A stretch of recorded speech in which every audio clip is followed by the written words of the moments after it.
Bismillahirrahmanirrahim. Assalamualaikum warahmatullahi wabarakatuh. Alhamdulillah. Wassalatu wassalamu ala rasulillah wa ala alihi wa sahbihi wa man tabi'a hudah. Qala Allah Ta'ala fi kitabihil mubin. A'udzu billahi minasyaitonir rajim. Syahrul Ramadan alladzi unzila fihi al-Qur'an hudan lin-nas wa bayyinatin minal huda wal furqan. Shadaqallahul azim. Syukur alhamdulillah kita panjatkan kehadirat Allah Subhanahu wa Ta'ala yang telah mempertemukan kita kembali dengan bulan Ramadan kali ini. Bulan Ramadan di mana telah diturunkan Al-Quran di dalamnya. Dan karena kemuliaan Al-Quran ini, bulan ini menjadi afdhalus syuhur, bulan yang paling mulia.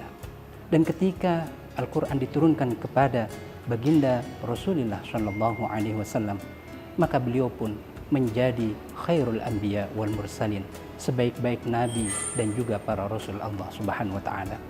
Dan ketika Al-Quran ini turun di kota Makkah, maka tanah Makkah menjadi khairu biqa'il ard, menjadi tanah yang paling mulia di muka bumi ini.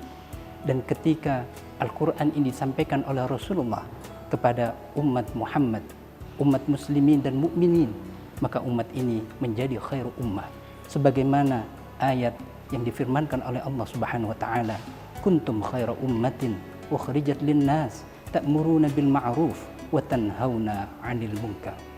Al-Qur'anul Karim adalah sumber agama kita yang meliputi akidah, yang meliputi syariah, yang meliputi akhlak, bahkan segala hal yang berkaitan dengan hajat hidup kita sebagai manusia di muka bumi ini. Allah Subhanahu wa Ta'ala mensifati Al-Quran sebagai tibyanan likulli syai' wa nazzalna 'alaikal kitaba tibyanan likulli syai' wa hudan wa rahmatan wa busyra lil muslimin. Akan tetapi para pemirsa Batu TV sekalian, kita masih melihat kenyataan di lapangan. Banyak di antara kita kaum muslimin yang tidak menyadari tentang pentingnya berinteraksi dengan Al-Quran ini, khususnya di bulan Ramadan yang mulia ini. Banyak di antara kita yang justru meninggalkan Al-Quran, menjauhkan diri dengan Al-Quran. Dan itu pula lah yang diresahkan oleh Rasulullah, sebagaimana dikutip dalam ayat Al-Quran. Wa qala ar-rasul, ya Rabbi inna qaumi ittakhadhu hadzal Qur'an mahjura. Maka meninggalkan Al-Quran bisa jadi dengan tidak membacanya atau memperdengarkannya kepada orang lain. Bisa jadi tidak menjadikannya sebagai sumber hukum ketika kita menghadapi masalah-masalah di dunia ini.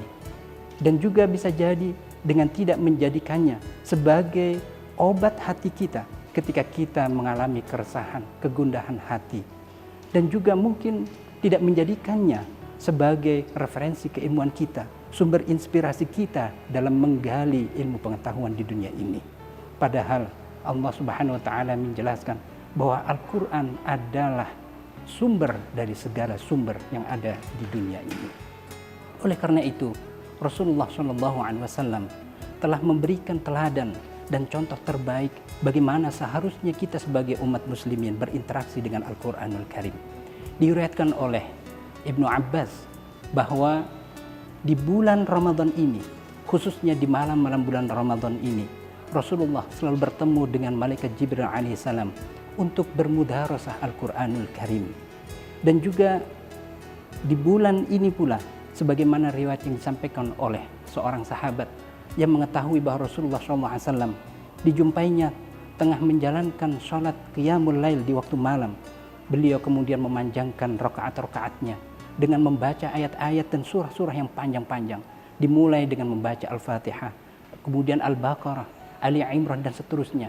Dan beliau mengatakan bahwa tidaklah Rasulullah menyudahi rakaat-rakaatnya tersebut kecuali hingga sahabat Bilal ibn Rabah mulai mengumandangkan azan salat subuh di pagi harinya. Begitulah Rasulullah memberikan teladan kepada kita. Dan teladan yang sama juga dicontohkan oleh para sahabat, para tabi'in dan tabi'in. Diriwayatkan bahwa banyak di antara mereka yang mampu menghatamkan Al-Quran dalam 7 hari. Ada juga yang mampu menghatamkan Al-Quran dalam 3 hari. Ada pula yang mampu menghatamkan Al-Quran dalam sehari sekali. Bahkan ada yang mampu menghatam Al-Quran dalam rentang waktu yang sangat pendek di antara sholat maghrib dan sholat isya. Tentu dengan mengakhirkan sholat isya tersebut. Bahkan ada satu riwayat yang menceritakan bahwa Imam Asy-Syafi'i telah mampu menghatamkan Al-Quran di bulan Ramadan ini hingga 40 atau 60 kali. Begitulah teladan yang telah dicontohkan oleh Rasulullah, para sahabat, para tabi'in dan tabi'in. Maka tidak ada alasan sesungguhnya bagi kita untuk tidak lebih dekat dengan Al-Quranul Karim. Maka bagaimana seharusnya kita berinteraksi dengan Al-Quran? Bisa dengan cara membacanya. Dan fadilah membaca Al-Quran sangat jelas disampaikan oleh Rasulullah.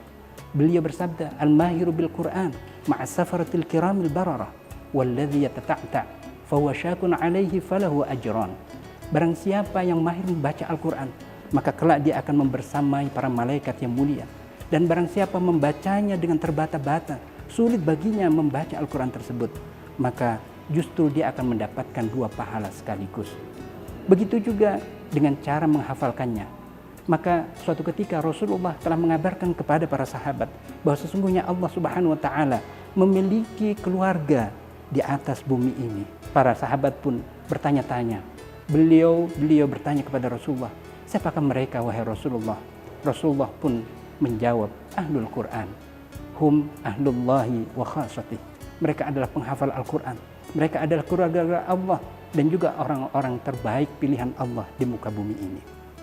Berinteraksi dengan Al-Quran juga bisa dengan cara memahami makna dan kandungan isi Al-Quran tersebut. Dalam literasi ilmu Al-Quran, kita memahami ada 2 metodologi yang banyak digunakan oleh para mufassir. Yang pertama adalah metodologi penafsiran Al-Quran bil ma'thur, dengan cara menafsirkan ayat Al-Quran dengan ayat-ayat yang lainnya, menafsirkan Al-Quran dengan hadis-hadis Rasulullah, dengan qaul-qaul para sahabat, qaul para tabi'in, dan juga tabi'in. Dan penting juga berinteraksi dengan Al-Quran dengan cara mengamalkannya. Maka mengamalkan Al-Quran ini menjadi inti dari keseluruhan proses turunnya Al-Quran ini.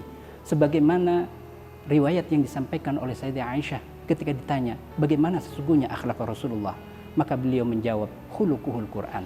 Akhlak Rasulullah adalah Al-Quranul Karim. Kita berdoa mudah-mudahan di bulan yang penuh rahmat, maghfirah, dan juga pembebasan dari siksa neraka ini, Allah Subhanahu wa taala memberikan kita kemudahan untuk dapat menjalankan puasa dengan sebaik-baiknya, dapat lebih mendekatkan diri kita dengan Al-Quranul Karim yang akan kita mohonkan nantinya keduanya akan menjadi syafi'an li sahibihi, yaitu sesuatu yang dapat memberikan syafaat ketika kita kembali ke yaumul qiyamah. Hadza minni wal 'afu minkum wallahu muwaffiq ila aqwamit thariq. Wassalamualaikum warahmatullahi wabarakatuh. Kampus Unggul telah meraih berbagai prestasi gemilang di kancah global. Saya merasakan pendidikan tinggi Islam yang maju dan modern.